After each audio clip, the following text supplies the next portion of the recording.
goes out to all patriots, all people who love them country bad, love them homeland, will never give it up to another nation.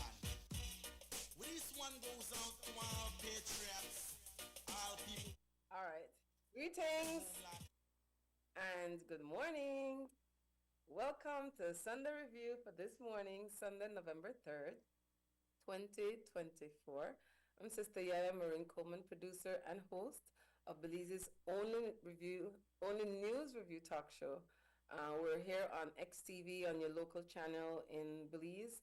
On Crumb Radio, we're simulcasting. You may join us on Facebook at XTV Belize and on YouTube at XTV Belize. We make sense of the news here. So, as you know, once November comes, I start to hear the drums, African drums, from the Garifuna people.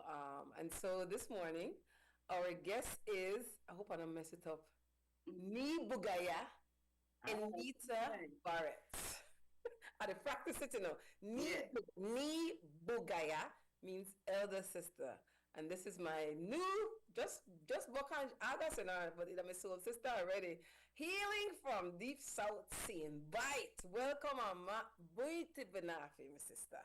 Buit Benafi Namulelua, my younger sister. Buit Benafi, yes, Saint Baitige. Greetings from Saint Bite.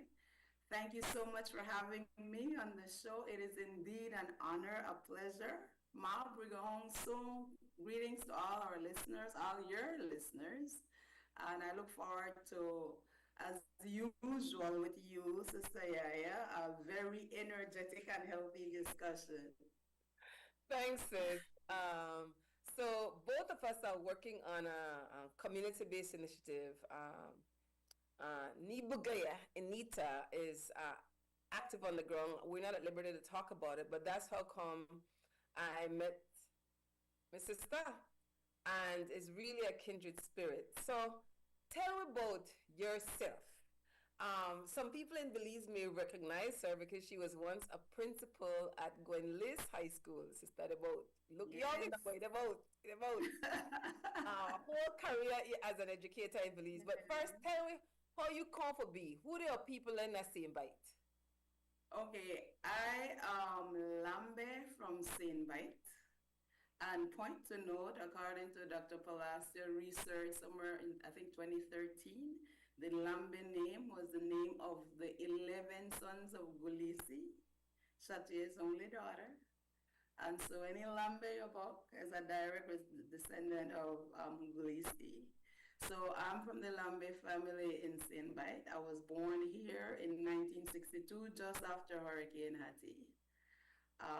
In terms of geographical location and the movements of people, I am among the first generations of Garinago from this area belong to both Georgetown and Saint Bite, because it was after Hurricane Hattie that they developed Georgetown for us, because Saint Bite was destroyed, so they gave us Georgetown as an option for farming and so on. Well, there's a lot to that story, because they were still trying to take us off the beaches of Saint Bite, and we're still here.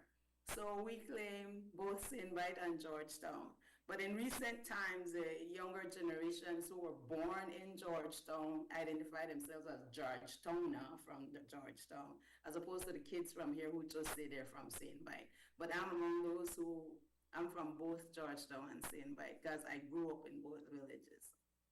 Yeah, so I started school here at St. Alphonsus RC School, SARS, where we're putting our blood and sweat right now. So you know this thing is my heart. Then my father died in the benzene tragedy that occurred here in St. Bite in 1961. Immediately after the hurricane, there was a situation where a bottle of some substance was found on the beach, and it was shared among the more respected villagers as whiskey or alcohol. So my father and one of his brothers were among the 10 who perished in that whole thing. So immediately my mom was 5 months pregnant with me when my dad died. So I was born into that time of grief and hardships after the hurricane. And my grandmother, Marcelina Beata Lambe, who's the composer of most Garifuna hymns and beliefs, she took myself, my siblings, and the children of her other sons, all the grandchildren. So we grew up together. We're very, very close, the Lambe grandchildren. Um, you'll find them in the names of Martinez, because I had an aunt who married Martinez. Then we have the Guzman, Ellis Guzman, Clara. Sister Jean Martinez is among those children, quite a few. I come from a very, very religious family. And from my grandmother, who's a devout Catholic, we had two nuns and many, many lay ministers in this family. So the Lambe family is very, pretty much religious, and that is my core.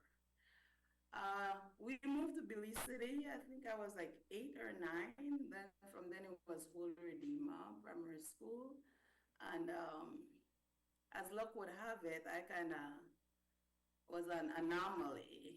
So I have no records that I graduated from primary school because Sistah never want to give me no papers. No, no. No, no make it just sound like, why Sistah never want to give you no papers? Good troublemaker, tell me. I was with a teacher and I was supposed to apologize. And this is the reason why I work so hard with children, with students, because I still see myself in all of them. I see life experiences in all of them. And I think I have like I'm a children whisperer kind of thing. I'm very, very good with kids. And it is all based on what I experienced as a child, what I would have preferred, and I try to be that for any child that comes into my space. Yeah, so I had a disagreement with a teacher, and I was supposed to apologize, and I was telling the nun, well, Miss will apologize to me because she pushed me in my head first. Of course, they can't see that. What you do after Miss push you in your head? Well, I didn't straight up. Well, that is why, like, my instinctive right back and back sketchiness. Well, because I was a good student, I like my teachers. Even now, I do not like to be taken advantage of. And I think the other kids were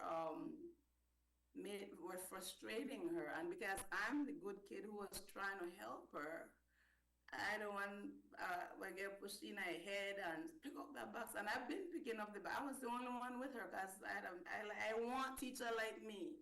So I had to try to do a teacher's pet just like me. But the thing is, no matter why do I don't know the pet? Poverty has a look. Poverty has a look. Racial discrimination has a presence. I was Garifuna, very poor. So teacher won't feel special to make me her pet, no matter how much I'm trying to be the pet. So I still want the pet. That's why I get pushing on my head. And so I thought it was very unfair. So I just responded likewise. So I was supposed to apologize, and I couldn't. So the threat was, if you don't apologize, you don't get you can't march up for graduation from Standard 6. You won't get any of this. You can't go to St. Catherine's because all my sisters went to St. Catherine's. And so that was the end of my high school career, my primary school. I have no evidence that I went to primary school. True story. No evidence at all. And of course, I couldn't go to the high school that my mom dreamt that her children would go. I think it's important to insert how we ended up in Belize City, because after my dad died, my mom had her 5 kids, and she decided she wanted to chart a different way for them. So she took us from the clan and moved us. to the city to try to work for better opportunities and better outcomes for her five.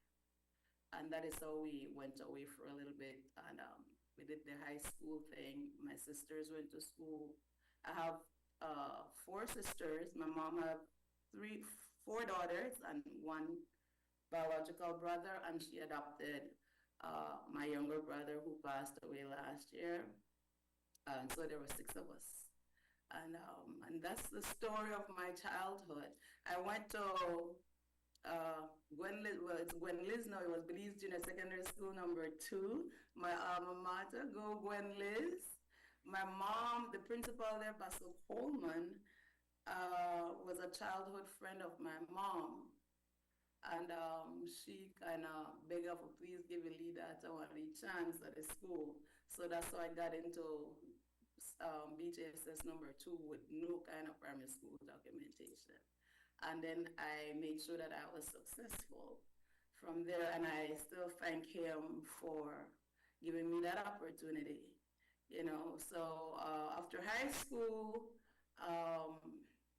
what happened after high school? I did 2 years there, and instead of moving to technical as it usually was, at that time, my sisters were contributing, trying to make changes, trying to elevate the family. So I had a sister, my elder sister, Enita, who got a house in Belmopan, and she felt that the best way she could help my mom with the rest of us was for us to move to Belmopan. So I did 4th and 5th form at Belmopan Comprehensive. And then after comprehensive, well, I was in the first intake of female BDF soldiers because I was going to be a soldier. I still want to be a soldier. I mean, time they pass and I still want to get in a soldier uniform. But it wasn't to be because as soon as I graduated, my sisters who had all migrated to the States, well, the in thing was you go to America, you know. So at 18, next thing I was informed that I was leaving for America. And I was at the airport leaving for America the same day, July 26th, when the roll call was being made at the BDF camp for the first set of females. Yeah, and I still feel like that move changed the course of my life. I went to America and I stayed for 2 years. After 2 years, I found out that somebody was coming to Belize and they needed a driver. Well, I pack up my Liberta thing in a garbage bag. I hitchhiked a ride. They said if you could drive, you could come. And I came right back to Belize. I was the only one here. Everybody left America. I didn't understand the American thing. I had this impression that moving to America was for a better life. And I guess it did get better. Yeah, it did get better.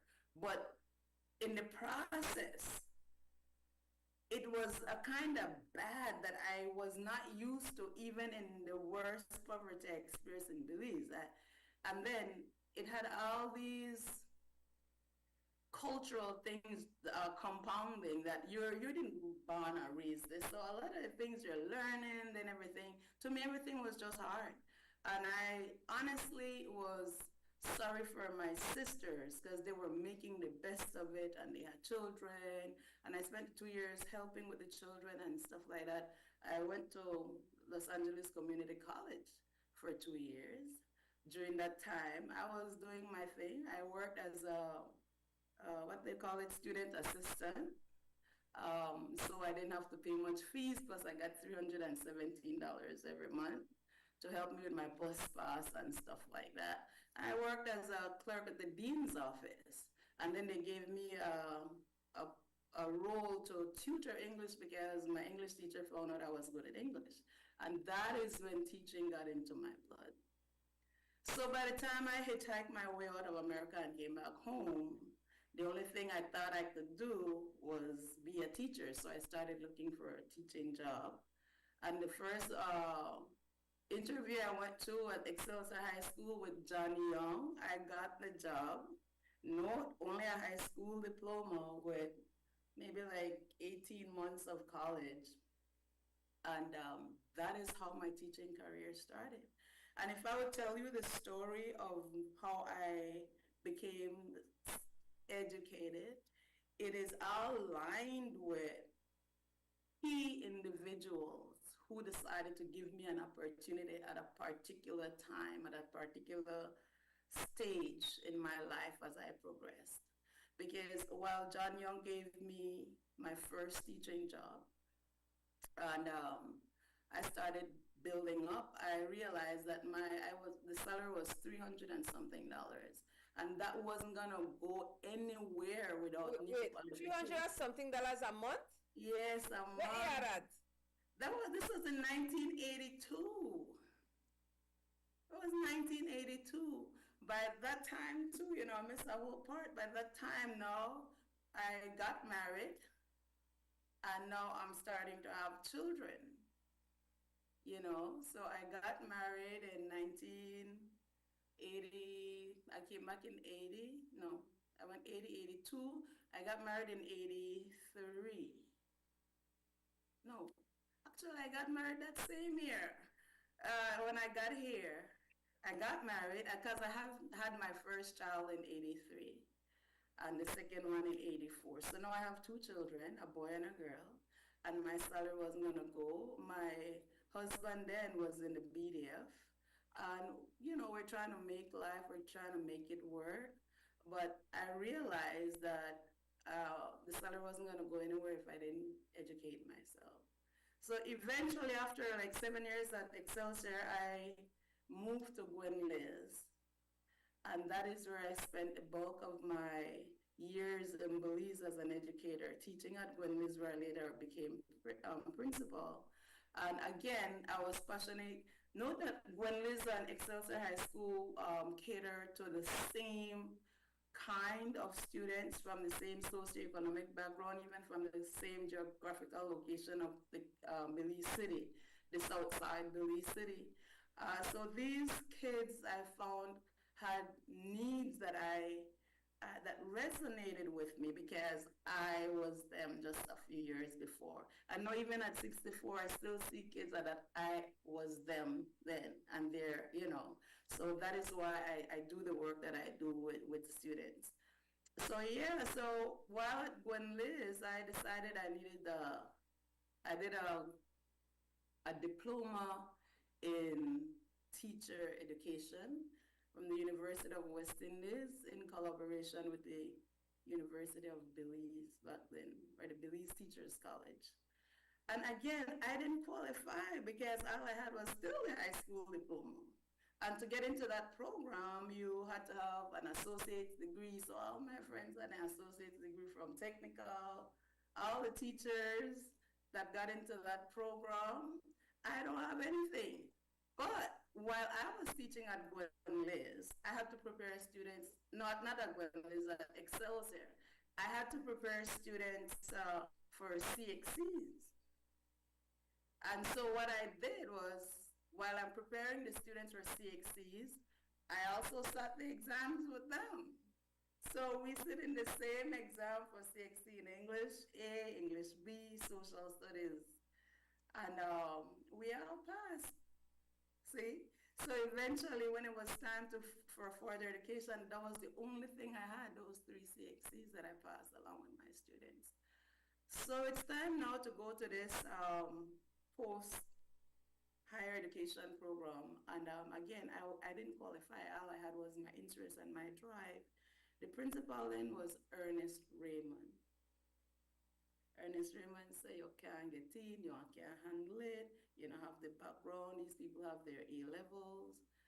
And then I said, please give me a chance, one semester. And if it doesn't work out, if it looks like I can't handle, I will drop out. Eventually he called me and said, okay, I'll give you a chance.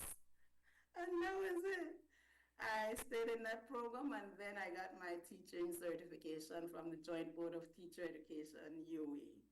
And that was my first real certification, my first upper level academic credential.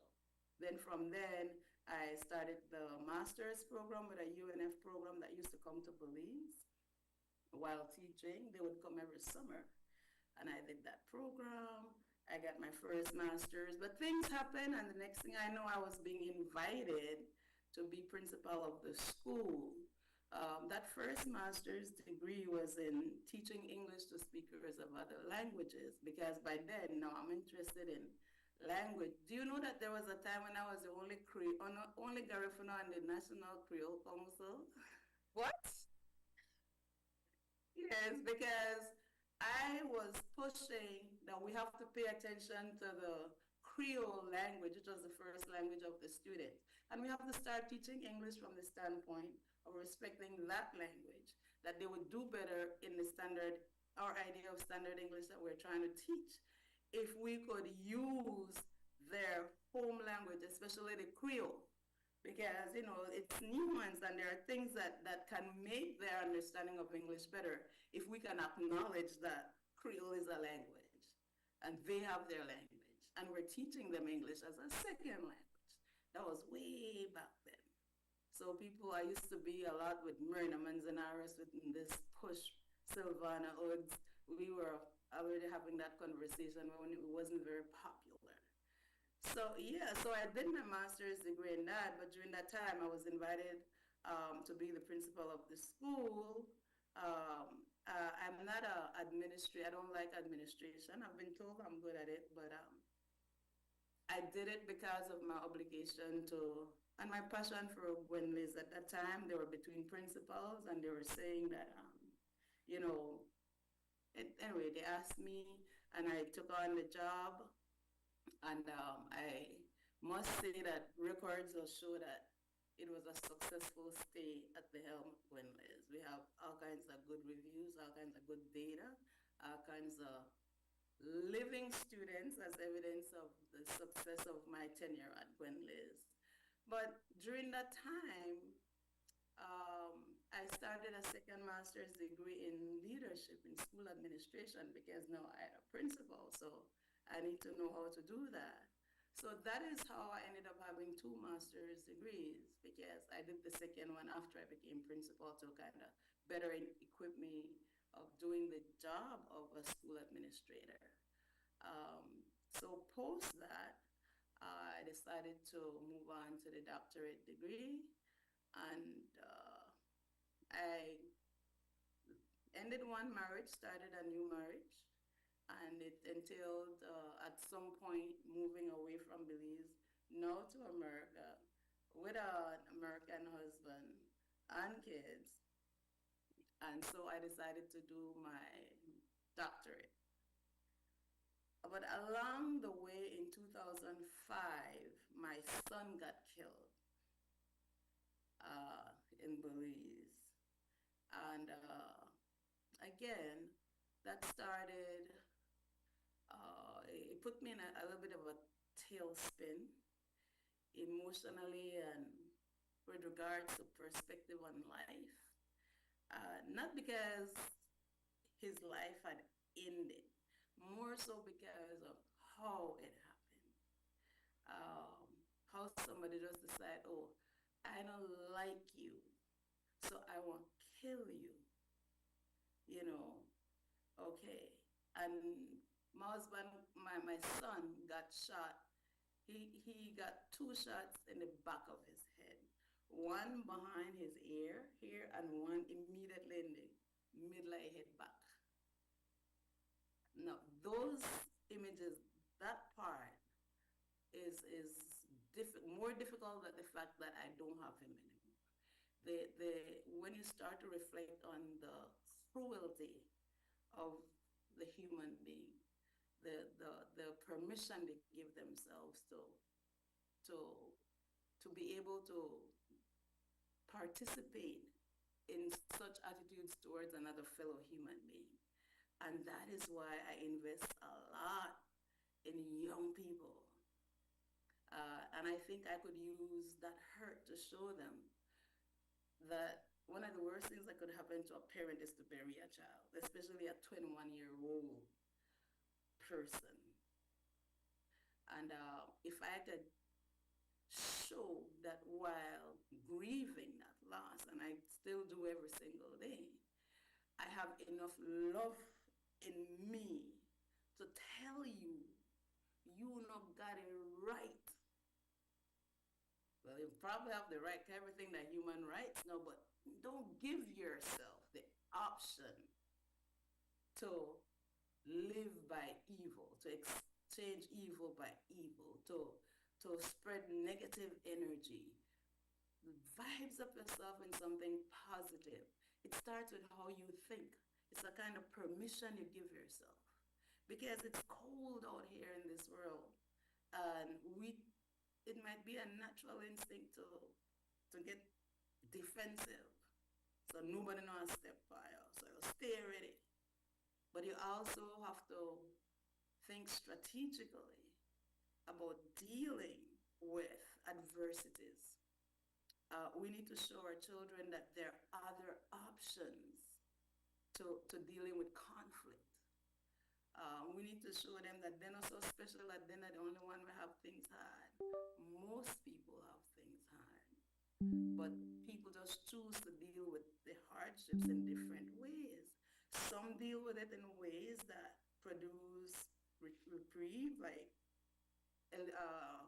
the takes on ease because where they go in your own head.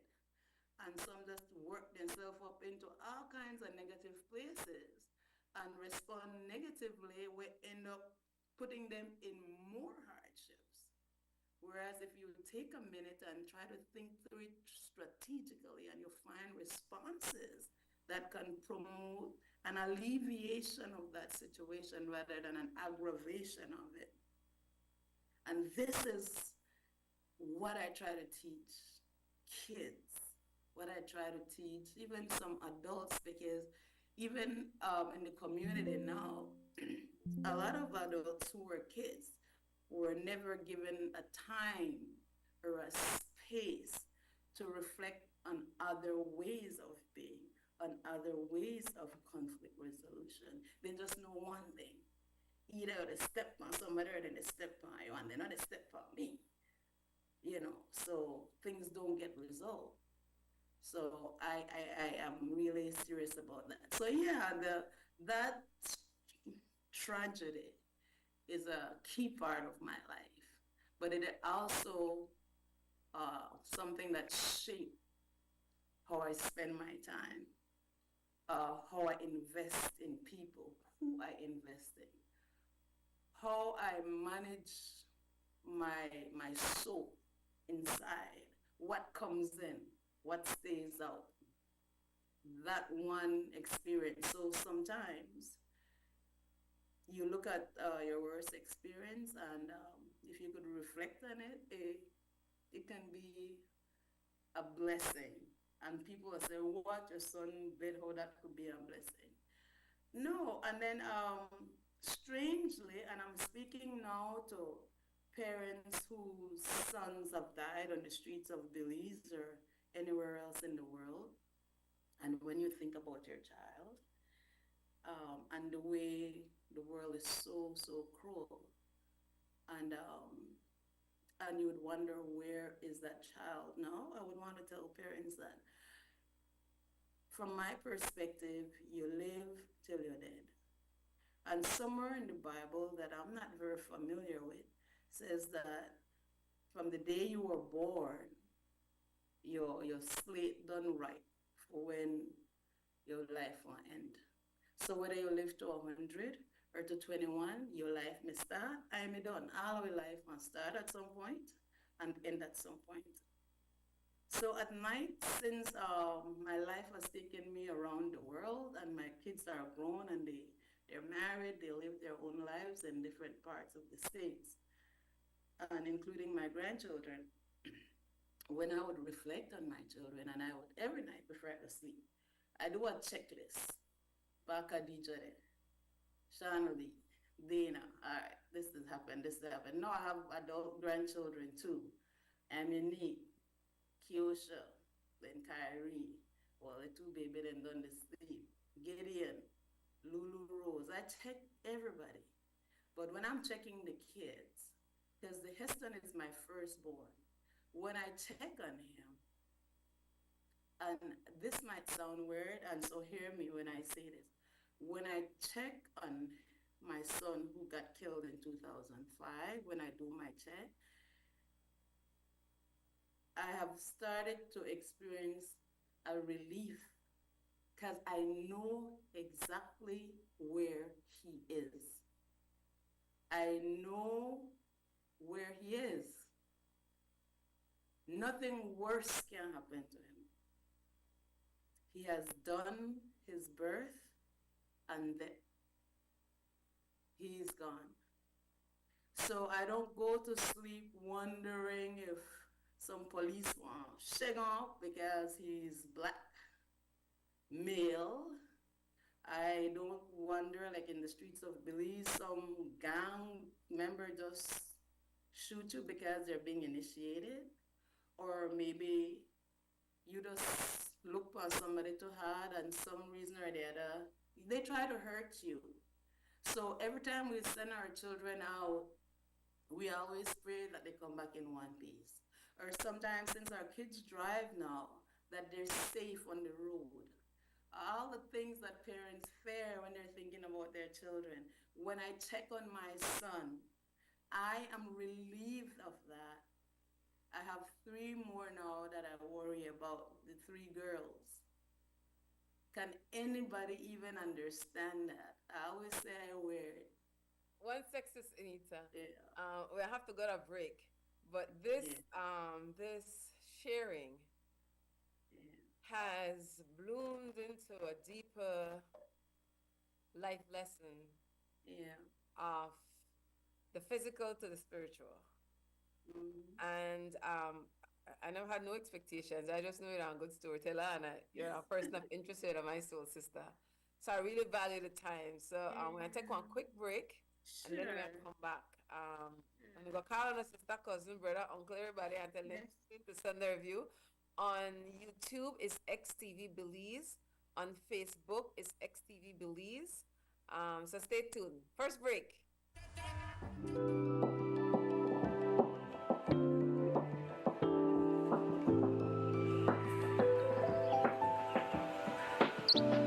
Life has taught us that certain pleasures are best enjoyed slowly.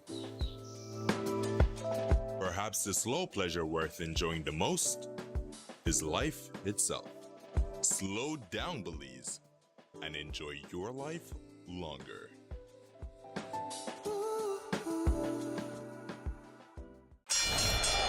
Ladies and gentlemen, this is what you've been waiting for. In this corner, we have the masters of limitless power and unbeatable connections. Pioneers of 4G LTE in Belize. It's the undefeated champion, Smart. And in the other corner, struggling to keep up, it's the other guy. Fight!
Nobody do it to no Guatemala. This time me name is Pupa. Belize me come from the Belize City area. 110% Belize and proud of it, sir. Don't tell me about maritime area. Long time ago agreement by the slave master. Talking about the help on the Belize and dollar because patriots. All people who love them country bad love them homeland. Will never give it up to another nation. Them country bad love them homeland. Will never give it up to another nation. This happy we we don't fear. Nobody do it to no Guatemala. Follow me now. To the second segment of Sunday Review. YaYa Marin Coleman with my beloved elder sister, YaYa. Thank you, Enita Barrett. Listen, because before the show start, because Enita, she's a born educator. She has many specializations, but one of them in the language, the Garifuna language in particular. So I want to say before the it just come natural to her before the show start. Ni bu Gaya. Okay, so you know, I learned from seeing and hearing and touching. So when she like in my mind, anytime I say no, because some people just have an aptitude for language, especially the earlier they start. Just like with sports, just like with music, the earlier start, the better. So anytime I just hear another language, I'm like, that's not for me. But once like you hear, we like small word I use Garifuna words like sereme. Thank you, or buiti benafi, good morning, or ayo, goodbye, like that. I could learn language 1 or 2 words, just drop in the everydayness of it. But we can get to that. Trust me, we can get to. With Nivo Gaya, at least to me, she's my elder sister. Enita Barrett, telling us her. Well, I asked her because I just meet her, I guess I meet her, and I never in my life. I'm like, I need no more soul sisters. I got enough trust. I got enough. But the creator and the ancestors and ancestors said, no. You decide when you get enough. I want to set another one for you. So when they tell me about the Sistah, because I'm a community initiative where I involve in her, what they tell me about her is he got PhD and he relocated from Qatar to St. Bite, and none of that never mean nothing to me because that not impress me none. That's the worst thing to tell me about somebody. And then got colonial papers are the worst thing you could tell me about somebody. Tell me about the person's character. Tell me what the person do. So I say, yeah. Then tell her for so I contact her. I want to contact her and listen to her like skeptical, but the sister genuine. The sister real. I don't say that like, you know why I don't say that no people easily. I really have to earn it. But that's why I find it so, again, November, we think about Garifuna culture, experiences, history, ways of life. I say, and they're not like she copper. You don't say she boat. She don't come on like that. She really stay on the ground in the community around the world. She like global chatter because people said for her because it's really good at what you do. But anyways, I want you to continue telling us your lived experiences because one of the things I tell you during the break is that you smoothly, because you're a smooth operator, transition. You made a reference to the Bible, and then you transitioned into what I would call African spirituality as a way of life for you, in how you communicate with your eldest son who has transitioned to the spirit world, and you communicate with him daily. So you're at the point in your lived experiences of telling us how you check in vibrationally with your youths every night before you go to sleep. And then I really like how you're just a straight you're a teacher, you're sharing your story in a way that people who have experienced grief, are experiencing grief, conflict are part of life. And truthfully, many would never learn how to resolve conflict in a healthy way. And especially people of we generation, we had authoritative parenting. If I said do it, you do it, shut up and do it, you do it and get so lick. Right. Whereas now we're in the space of like consciousness, intention, some way. Because some people still think cause holla scream beat is the way to raise children, and they're gonna move on that. So I really appreciate how you are in telling your lived experiences, how you incorporate these different components of right living as human beings. And you think to yourself, like, remember, I don't want African woman, grow up impoverished, I don't want no gold spoon in my mouth. This the whole because when people hear PhD, I have retire from wherever around the world, they think bag of money. They're like somehow Oh, you yeah. get this bag of money if you got bag of money, but that's so they read. But anyways, continue to tell your story, sis. Yeah, but in terms of the spiritual way, as a Garifuna, I've been a Garifuna activist all my life from childhood. As a matter of fact, I ran up for Miss Garifuna when I was like 14. Now back then, the money, you sit down with your little reader. You know what is a reader? Read. It's a calabash, and people can put money, and the person with the most money, win. Well, First time, wait. First time to hear this. You just say, when you were 14, for when Miss Garifuna, yes, you sit down with your calabash and a call out one reader, yes. and who get the most money? Where make somebody give you money? Well, because I know it's a fundraiser for 19th, and then if you like the candidate, mostly parents go and hustle or they campaign for their children or their friends and to make the person win. Did you win?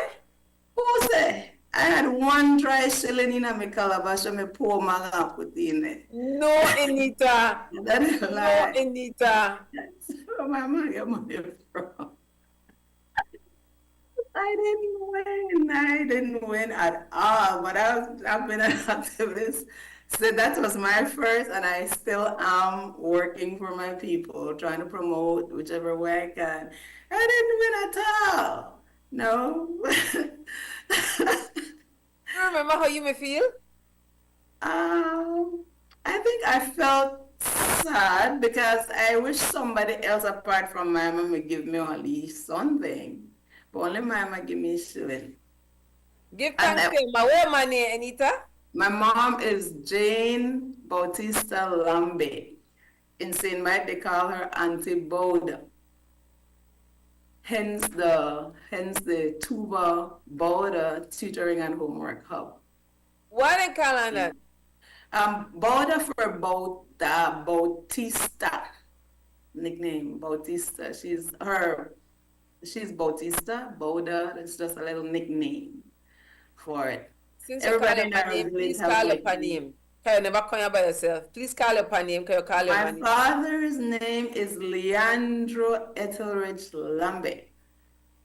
He died after Hurricane Hattie, so I didn't get to meet him. Yeah, but they said all his children look alike, so I think I don't want it. Okay, good. Okay, so you were speaking about your spiritual practice, your daily spiritual practice at night. Is that Garifuna practice? Yes, so Garifuna, we deal as our spirituality is a part of our everyday existence. We believe that the spirit of our ancestors, those who have transitioned, they're active around us. They send us messages every single time. And so you would always hear a Garifuna person say, Sereme Lumbungio, thank God, Hama Ahari. Ahari is referencing the spirit of our ancestors. So we always say that we believe that our Ahari, our ancestors, are around us. And so we communicate with them all the time. And then we believe that we do get responses from them as well. Like for the Tuba Border, because my mom she loved children, but she was also particular about her house, and we call that her house. So with all the movement for the literacy program, I was saying, I wonder when she will come to let me know how she's feeling about this, and so yesterday, when the cancer awareness, I think it was Tuesday, when they were wearing pink shirts, at the evening, Miss Burns from Burns Kitchen, she called and she said, I'm just calling to tell you that I was wearing your mom's shirt today. We had a memorial mass for her some years back, hot pink. And she said, I was wearing it today. And then another villager came to her shop, to her restaurant and said, wow, you're wearing Auntie Boda's shirt and I dreamt her last night. And she was just happy and smiling like she's contented with herself. Come gunda the Togo. That's what she called to tell me that dream. I didn't dream, not my sister, just regular villagers, and they called to inform us. That was my answer that my mom is pleased with what's happening at Tuba Border with the learning center that's going on there. So that is our belief. And then Catholic belief, Garifuna spirituality is enshrined in Catholicism. Um, and but then we also have in Christianity, so to speak. So we we pray, and then we still have our buye, we have the dabuyeba, where we feel like they're speaking to us and making requests, and a lot of the spiritual practices that people do not understand, I believe in. A lot of people who believe that they may be a little bit enlightened will say, I don't have time for that, you know. But this is the same process our language went through when so many people my age can't speak Garifuna. I'm probably among the few people from, except for people from Hopkins, who maintain the language and speaking language there. But in the other villages and Belize City, people my age, you can't find them speaking Garifuna. It was not the thing to do. So our language and our spirituality is part of how we live. And that is why Gary Yu is embarking on the Dabuyaba project, because while we have invested so much and promote our language, our music, and our dance, we have the UNESCO proclamation, all of that. The spirituality was not a part of that. Now, I believe that the Garifuna people, the National Garifuna Council, the writers of the proclamation application, I think that we have benefited from that in terms of the revival and the popularity of our language, our music, and dance. But not much is being done about our spirituality. And to me, our spirituality is one of the key things that our ancestors relied on to survive all the hardships when exiled from all the way under to all the way here. It is the spiritual thing that keeps them going. And now our ancestors appear to us, they find messages, but then we have to be in tune to read it. We have to be really in tune to it to read it. Like that example of the dream, that is how I see, because I was saying, when will my mom come to give me a hint of how she's feeling about all this?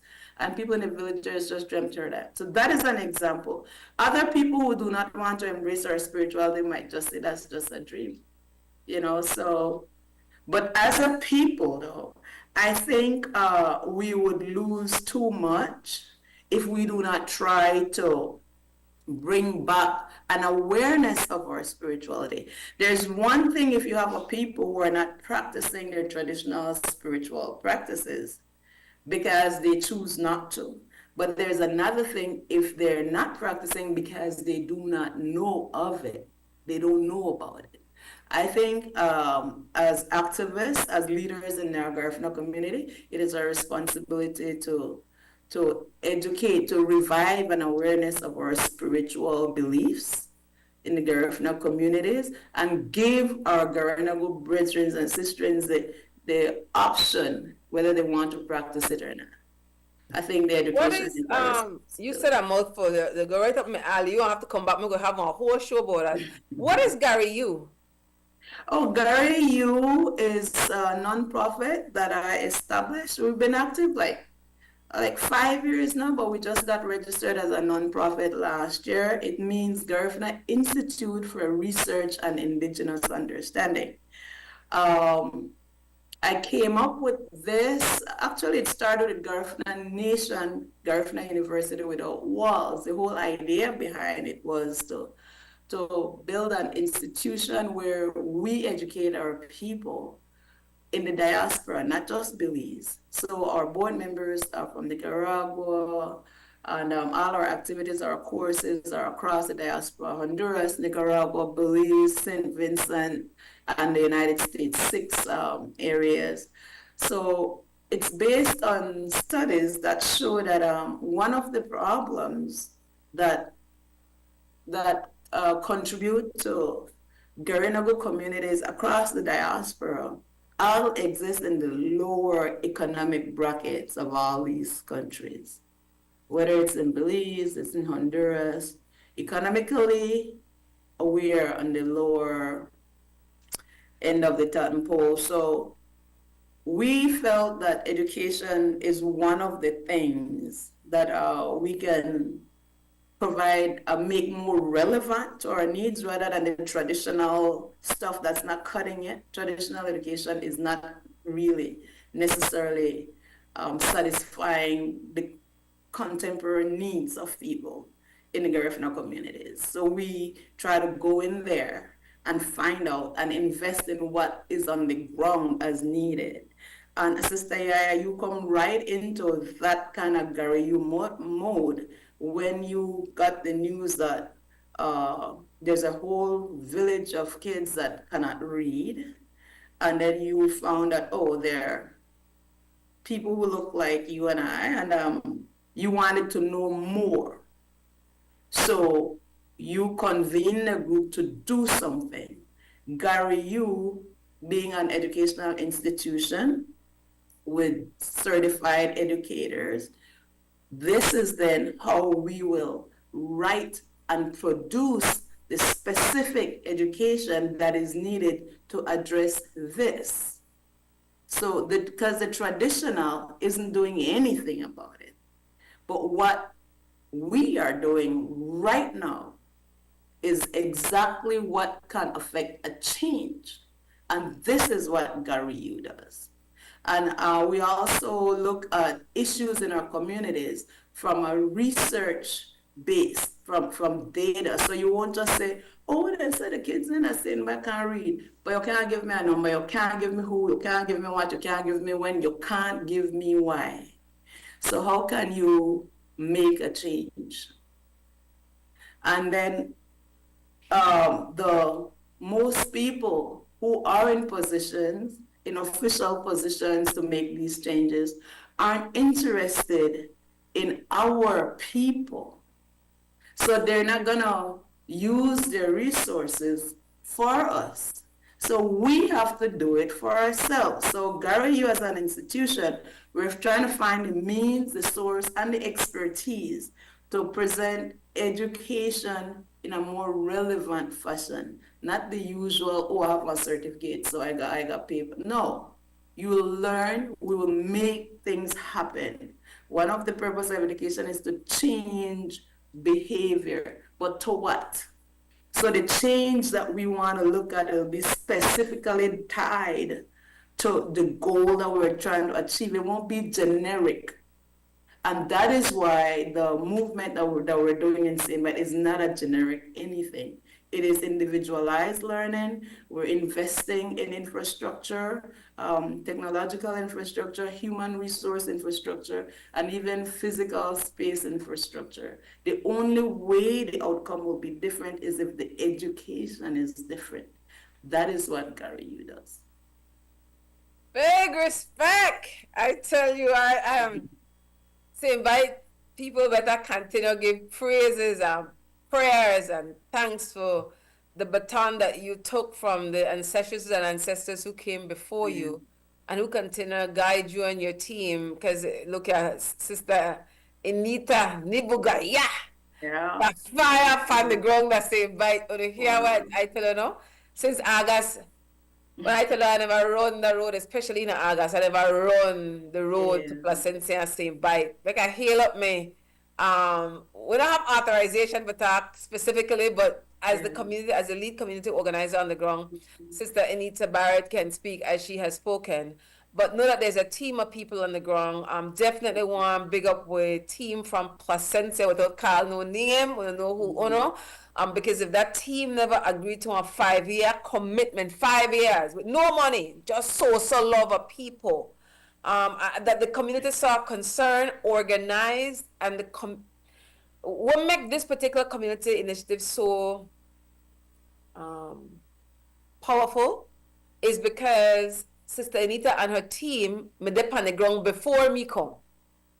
Then dep on even before she moved back with the family, then stay committed to that community, committed to the people. So when we get there, I find credible community organizers, workers committed in place. You know, really, you just have to sit back and watch that community lead in the best interest of that community and your land. So big respect to your team. So it's we're probably could go up online and check out about Gary U. Yes, you could go on GaryU.org. Just look for GaryU.org. We're also on Facebook as GaryU, GARIU on Facebook. Follow, like, and follow us, please. Give us some support. And what is homework and resource center name? The homework and resource center is Tuba Bauda Tutoring and Homework Hub. This is the after school program that is working in tandem with what's happening in the school to improve literacy rates. We're doing a whole school approach literacy program, and the Tuba Bauda Tutoring and Homework Hub is the after school support for that program. So students who come there are working not just random, just to kill time. It's aligned with what the teacher, the individual teacher says they need, and they come to the hub to do more work and more support in that area. So we're doing a lot of individualized instruction, and we're following hardcore data on each individual child to map and track that child's growth, development, not only in literacy, but also in self-esteem. That's one of the first things that goes when you find yourself that you can't do something that you should be able to do at a particular age. And what the students do, they adopt coping mechanisms just to survive the inabilities. And these coping mechanisms sometimes become a part of their attitude towards learning. So we find that we're also working with them to create some excitement and celebrate even the most minute success, minute achievement, and so that they could learn to also to appreciate their own growth. Okay, so before we go to break, sorry for finish your minute, then I'll say. No, I was just gonna say, like you say, sometimes we culturally forget to celebrate blessings, small successes. We so busy to complain about everything else and then the small things that we accomplish, we don't celebrate. So we're teaching the kids to do that. Respect to that, make it be known that out of she and she family money, family land, then build a resource. You say people were committed to them people and the community over an extent, because change don't happen overnight. That was a process. So that we have a 14 Garifuna activist, and it's a way of life for her at the time. I'm excited. Anyways, I'm going to break. People left a placenta when they send up their text. I still don't. Thank you very much. Yes. One love. Second break of the day. Stay tuned.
about maritime area. Long time ago agreement by the slave master, talking about the head and the billies and dollar. Because patriots, all people who love them country bad love them homeland, will never give it up to another nation. Them country bad love them homeland, will never give The review, YaYa and Enita. Give thanks. The XA, I see a long time. Happy to see us.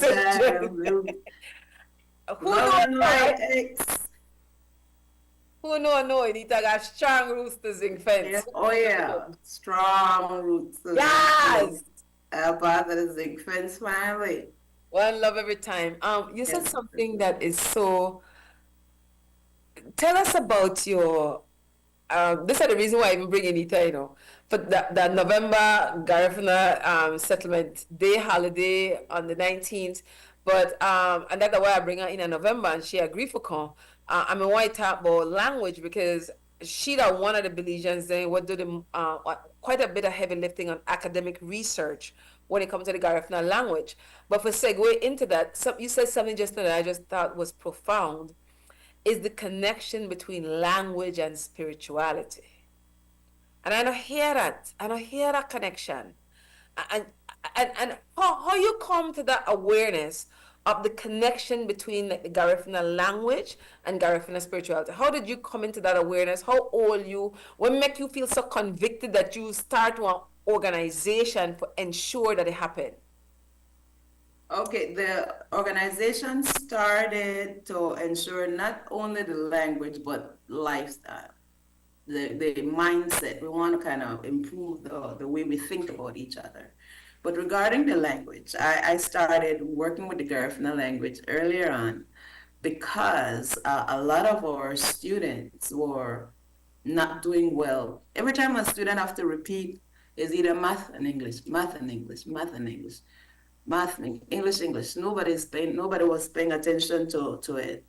And I felt that if we would pay attention to what the students use at home and use that knowledge to teach the standard English, that we would get better results. And so I started from way back then using Creole language in schools. That's why even now when I do class visits here and I speak Creole, I see some people are uncomfortable now, today, when I speak broad Creole in the classroom. But that's what the students understand. So in terms of spirituality then, our ancestors do not speak Creole. They speak to us in Garifuna, the real ones. But me, I'm old. So we have people now whose ancestors probably only speak Creole, who have transitioned and only speak Creole. But in terms of the realm where our spirits exist, they exist in the Garifuna language. Even when we have the Oyhani and when the spirits would come, the poor possession part, it's all Garifuna. Even people who do not speak Garifuna speak Garifuna when the spirit is on them. And they have no idea. They can't explain it. The intonation would be of the person, the way, the body language that comes with the word spoken will be of the deceased person whose spirit is being represented. Now, if we are to stay true to our spirituality, then we have to promote the language and then most of us pray to Allah. We pray in our most natural language. I mean, when you get personal with something, you automatically, neurologically, the part of the brain that deals with language takes you to your mother tongue. In your most desperate moments, you won't go to any language you pick up along the way. You go to the language that is the core of your being. So when we talk to God, even now, even though I'm fluent in standard English, perhaps, Belize Creole, and Garifuna, if I'm feeling pain, my pain only comes out in Garifuna. If I'm upset, I have to search for the Creole words to match what I would say, because the words that would come from my soul come in Garifuna. So when I pray in Garifuna. To me, God understands me better. Anything else will be something you draw forward than are really you. So this is how your spirituality is in tune with your language. And because even with most of the hymns that my grandmother composed that they're sung in churches all over the Belize, even all over the diaspora. These are like, you listen to these songs and then you have no choice but to revere. You feel the connection. Like if you say, Idaliasa Biamalu Yerimale. That means, what is it about these two roads understood that I have to take? How would that sound if I sing that in English? How is it with these two roads that I must take like, you know? I tell you what, you just give me cold seed. It's not a, You are it's such not a transformative educator. Like this, this is what decolonization look and feel like. I calm myself down because you exactly. know I get excited. But that what you just done do, and that the way you need. You need that kind of contrast so people could get it. It won't happen. So our spirituality is we pray with our language, that we were close to whatever is dear to us comes from our core, and our first language comes from our. So it's tied to the spiritual realm because that is how we feel most connected. That is the medium that we use, and that is why all these hymns, like when they would sing them in church, people always cry, because even if it's not a funeral, because they feel it more, you know. And these are the things that we're not teaching, because a couple years ago I was asked to be a guest speaker at a school in Georgetown for graduation, and I decided to use this talk because I was going to talk to them about decision making, and often we have to make choices. And this song, even though it was composed before I was born, it resonates still, because the song is saying, what is it that we always have to have? We have to make decisions which road to take and which road not to take. And the song says, let our minds always be thinking to make the right choices in life. Pretty much that's what it is saying. Still resonate, but the children had no idea. And another thing about language that I want to talk about too, because this segues right into it. When I did that in Georgetown, and I did the same thing, I started the song to bring the message. Everybody, I heard once like a solo voice all the way in the back as everybody else looked at me like this. Not only do they know the song, but that was when I realized, hey, there were more mestizos, Mayas there than black. And it kind of hit me hard that, oops, demographic shifts have occurred in the village. And notice I have another research coming up. What constitutes a Garifuna village? Because in this village, there were more Mayans or mestizos than Garifuna at that particular graduation. And so again, and we're not accounting for these influences, these subtle changes that are happening in our Garifuna communities. And since then, I noticed that even here in St. Vincent now, we have this mestizos, we have Mayas, it's very, very diverse. We have the Westerners, we have everybody.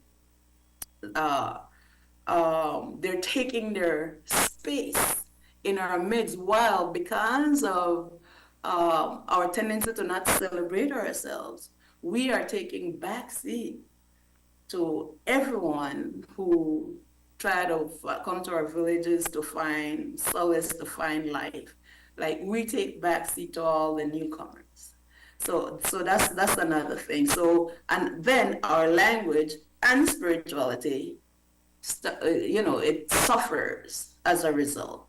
So most of our villages don't have dabuyabas anymore. Dabuyaba is the temple where we go to do our celebrations of our ancestors, and then families get together. We get to know family lines, people who might have lost contact with family. They get called to this one grand family spiritual event, and it was a part of how we live as a Garifuna people.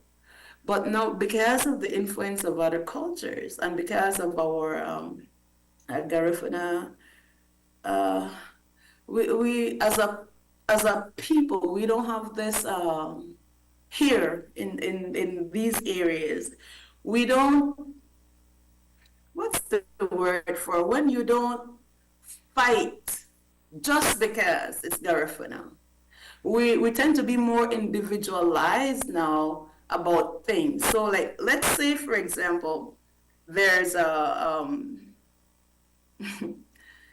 anyway, there, there was this, when we moved here, though we have some expats around here who insist that they didn't want us on this beach. Wait. Let me say for what it is. So European immigrants. Yes. Well, we don't belong here because I guess we don't belong here, and they try to make our lives miserable.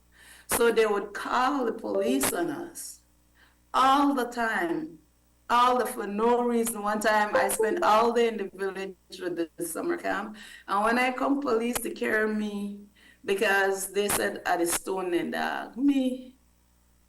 So, well, this is how they are, and so. But what got me is this though.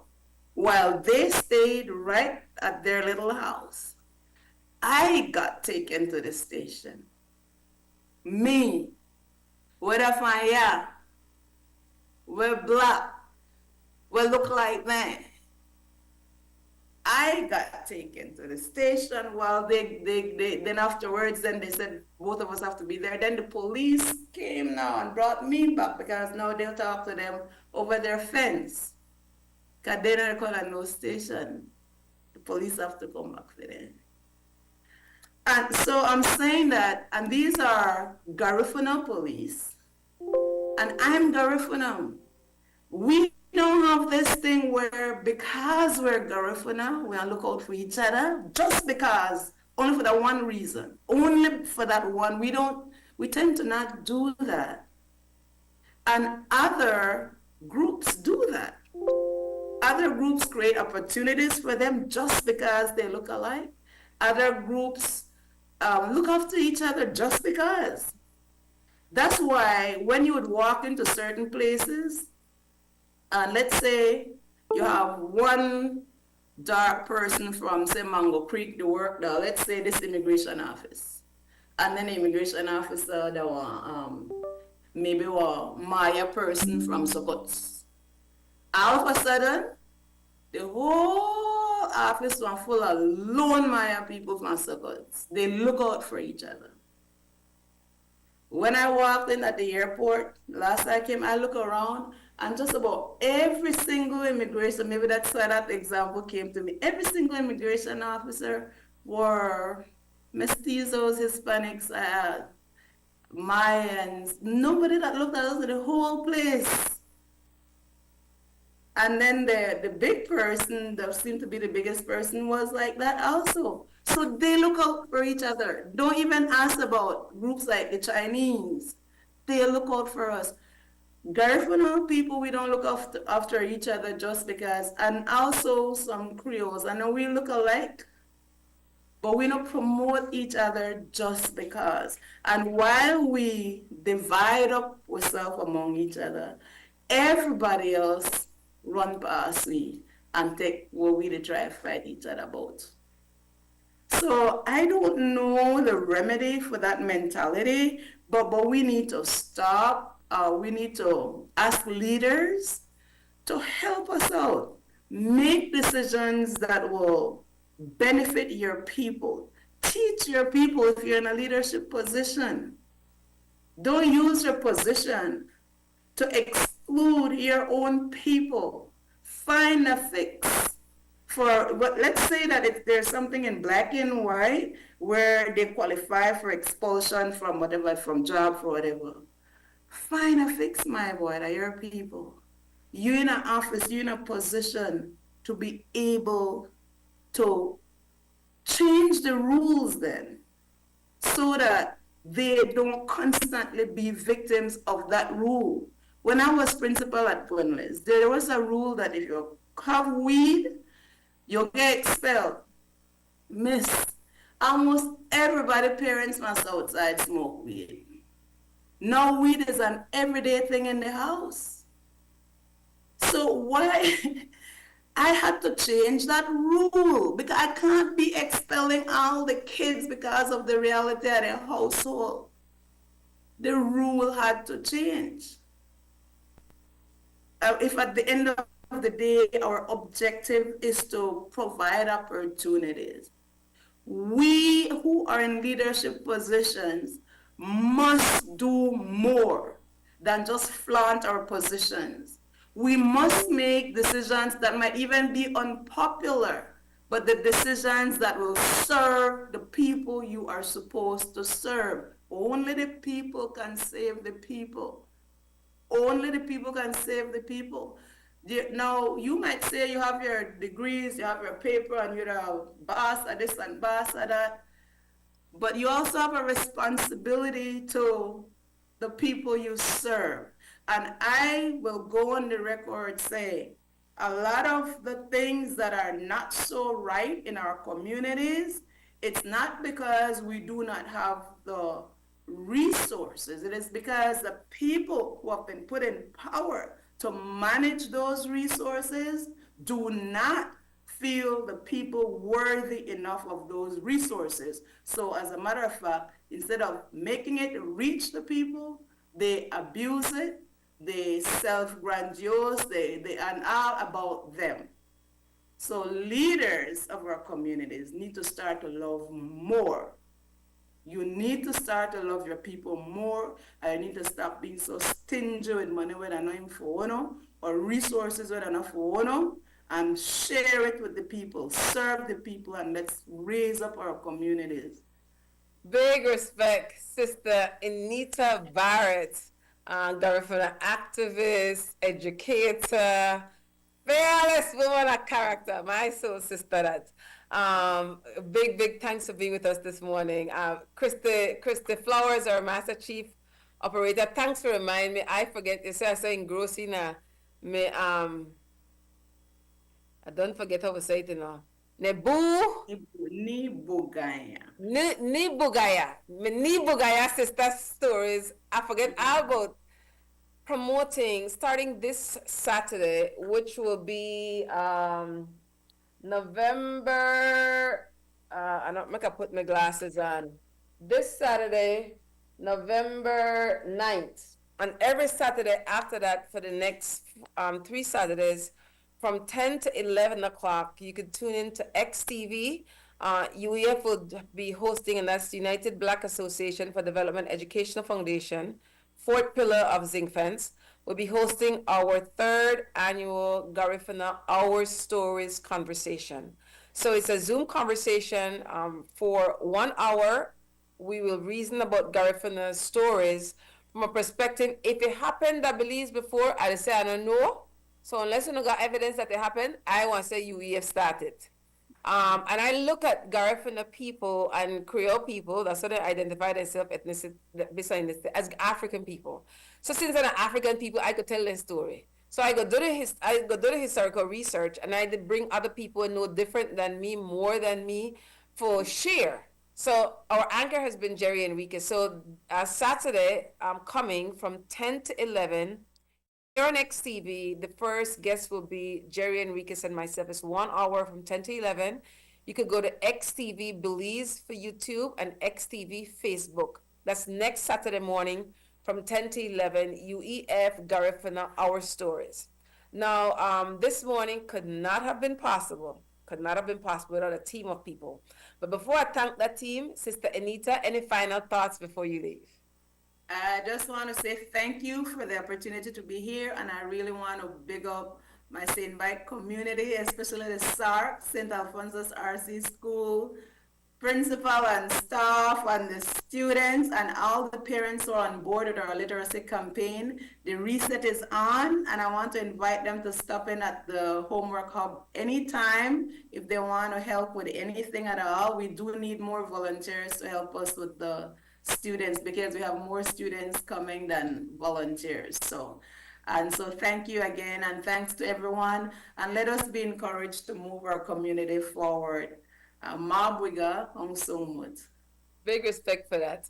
Thanks so much, sis. I really, really appreciate you as a human being, for your honesty, for your willingness, for your sincerity. And the sister really, it's a warrior sister, you know, but a very, at last she had a diplomat, good communication skills, world class. We want to thank our, I asked who are the security guard, and they text and tell me I still want time to say who are the security guard. The security guard is Brother Lloyd Lewis. In Crumb Radio, we have Engineer Larry Guerrero. At XTV, we have our sister Christy Flowers. And again, we couldn't do what we do without these people. That's why we always take time to stop and thank them. With family and friends behind the scenes, with support, where we couldn't do this without them. This show will repeat at 5:30 this evening on your local XTV channel. So you could also share it for YouTube. You share it with people as much as you can, because we don't get conversations like this regularly. So you act like, and then everybody will know as Miss Cass, you go get in the classmates, tell the people who would ever XTV done the review today. To the world. This sister, don't forget where it come from. It recognize the ancestresses and ancestors. It recognize the elders. Intentionally inclusive of younger people in particular. I mean, when you go to St. Bite, watch out. Anybody land at St. Bite? Ask for Auntie Enita. And they say, well, Auntie Enita, right?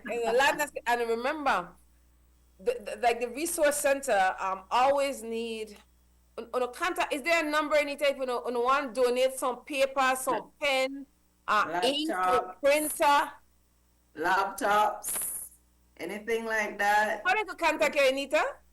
675 is my phone number. 1962, the year I was born. 675-1962. We need more devices. If we don't have any even used, as long as they work good, we could use it. We need at least 4 more picnic tables.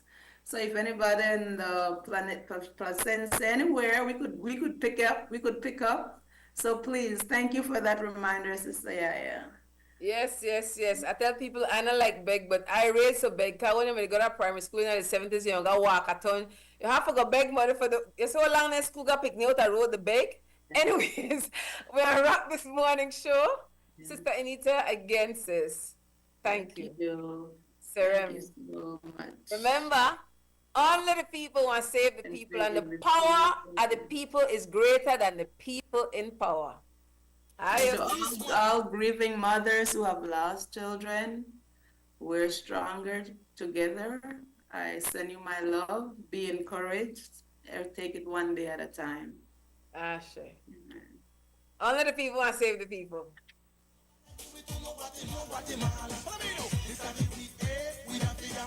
Nobody give it to no Guatemala. This time me name is Pupa. Believe me, come from the village.